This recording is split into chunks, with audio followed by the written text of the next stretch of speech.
Hey everyone, Dr. Nick here with a new PSA for you for March the 16th, 2022.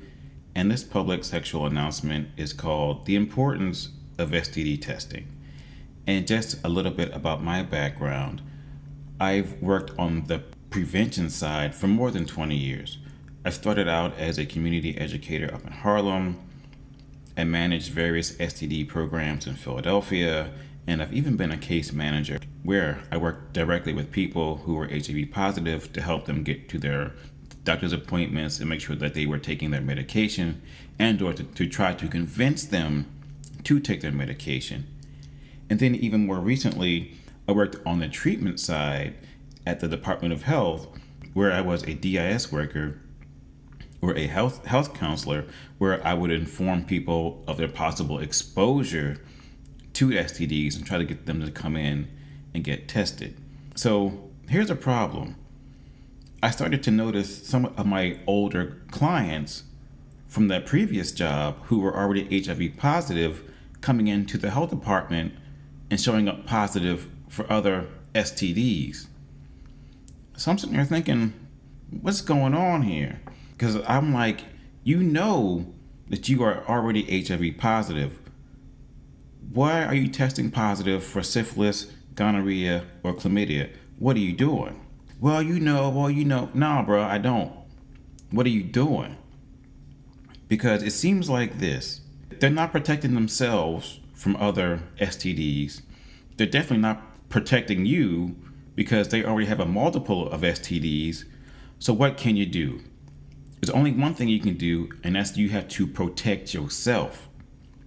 I will say it again. You have to protect yourself. Because it seems like people really don't care about each other anymore.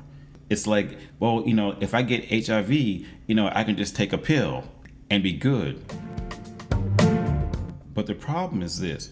I'm not saying anything negative about the medication, because in order for the medication to work, you have got to take the pills.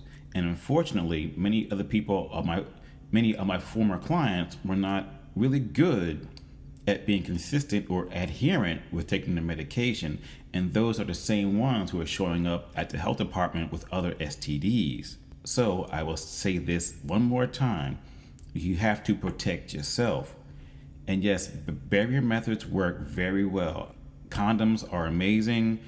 They do their job when they are worn correctly, period.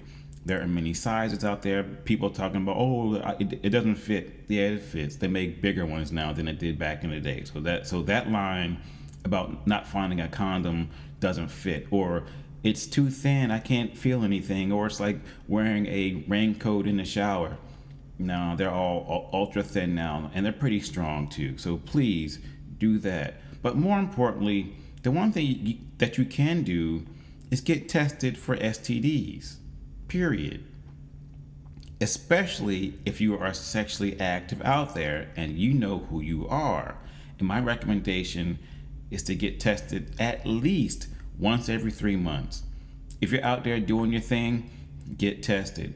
Even if you are wearing condoms 100% of the time, get tested.